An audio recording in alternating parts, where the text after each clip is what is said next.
మరి ఇంకా డాక్టర్లు కావచ్చు, ఆ చదువుకొని వచ్చి ఊళ్ళో ఉన్నటువంటి అనేక సమస్యల పరిష్కారం చేయగలిగిన భావి భారత విద్యార్థిని.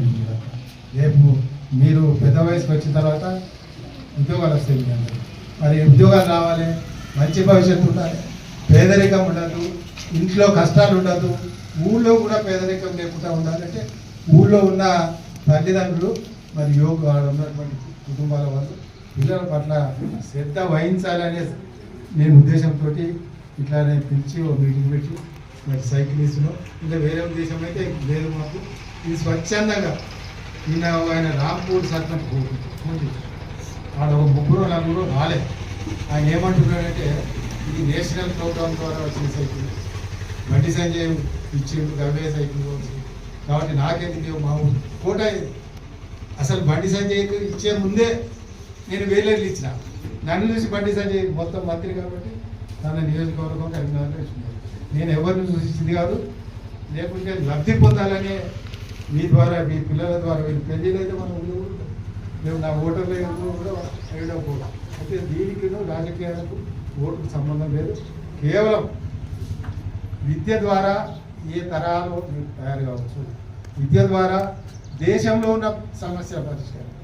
నరేంద్ర మోడీ అంటే ఆయన చదువుకున్నాడు కదా, మరి దేశ భవిష్యత్తును నిర్ధారించగలిగిన దేశ సమగ్రత, వీళ్ళకి అర్థమైతే దేశ సమగ్రత,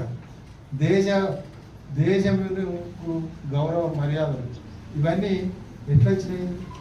ఎవరికైనా కలెక్టర్ ఆమె జిల్లాను పరిపాలిస్తుంది, ఎట్లా ఆమెకు అధికారం ఎక్కడికి చదువు ద్వారా వచ్చింది. కాబట్టి మీరు కూడా ఆ తరాలు బాగా చదువుకోవాలి. నాకు టైం దొరికితే మధ్యలో మీ స్కూళ్ళకి వస్తా. సైకిల్ నడుస్తున్నాయా? సైకిల్ తీసుకున్న వాళ్ళందరూ 80-90% పైన ఉండాలి. ఇంకే నేను మళ్ళీ రేపు ఇంకో వేరే ఊరు తీయగలను.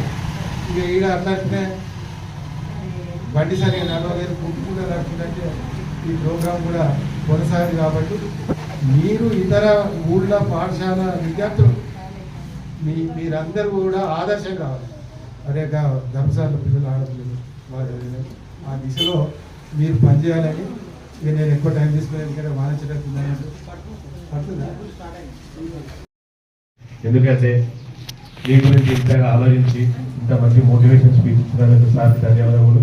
సార్ చెప్పినట్టు మీరు మంచిగా చదువుకొని మంచి ఉదాహరణ సార్గా ఉండాలని నేను కోరుకుంటున్నాను. All the best. Thank you sir.